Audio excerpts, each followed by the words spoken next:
The Israeli-Palestinian conflict is perhaps the most complex political issue of our time. Many have resorted to simply blaming one side or the other. But if we take the time to understand the history and correct our misconceptions, a potential path forward for the Palestinians begins to emerge. So let's start by trying to get the story straight and clear up 10 of the biggest misconceptions out there.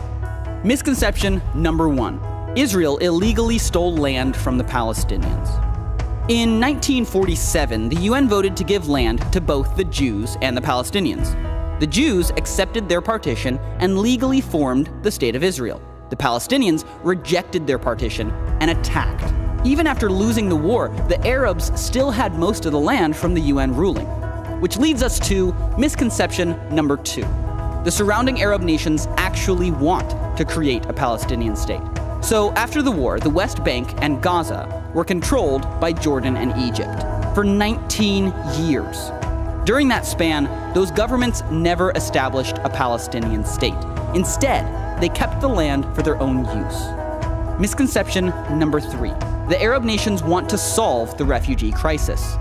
Palestinians have settled in Arab nations throughout the Middle East. These nations could solve the crisis immediately by granting refugees equal rights, but instead, they refuse to let them vote, own land, or even study in public schools.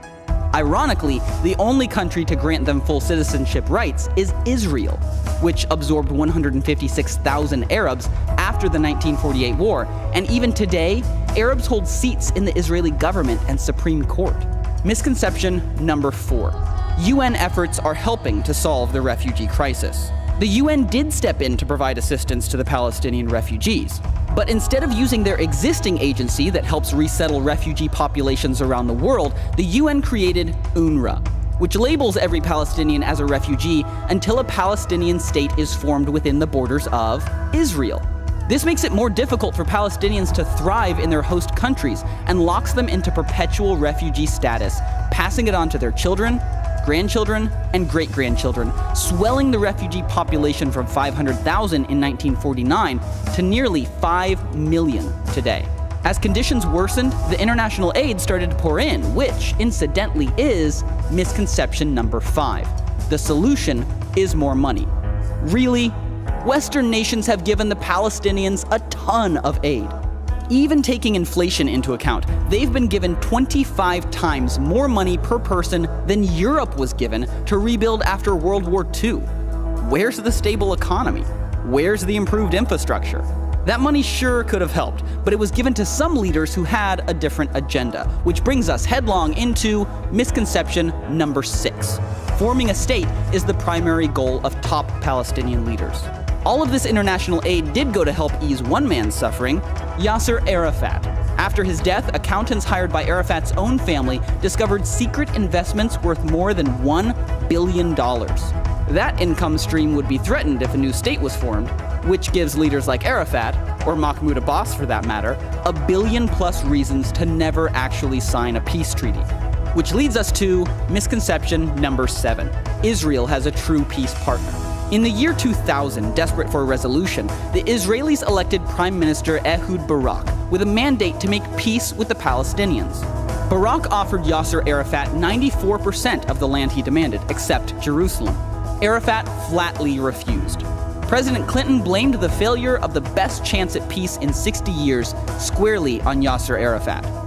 Which brings up perhaps the most common misconception of all. Number 8. Israel just needs to give up land for peace. The last time Israel tried this was in 2005. They forced thousands of Jewish settlers out of Gaza, and in exchange, the Palestinian leaders promised peace. But when the Israelis moved out, the Palestinians voted Hamas in.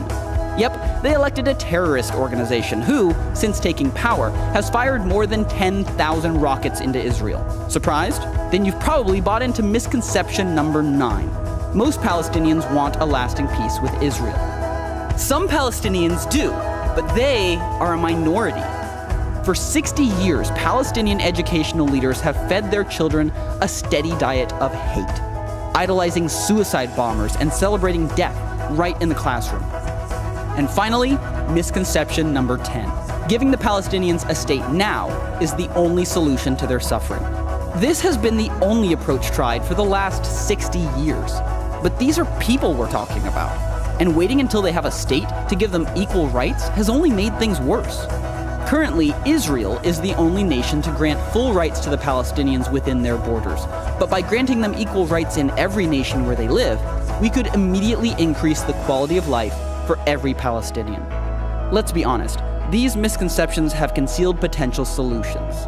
When we take time to clear up confusion and face reality, we begin to uncover the truth. And that's when real progress towards justice can begin.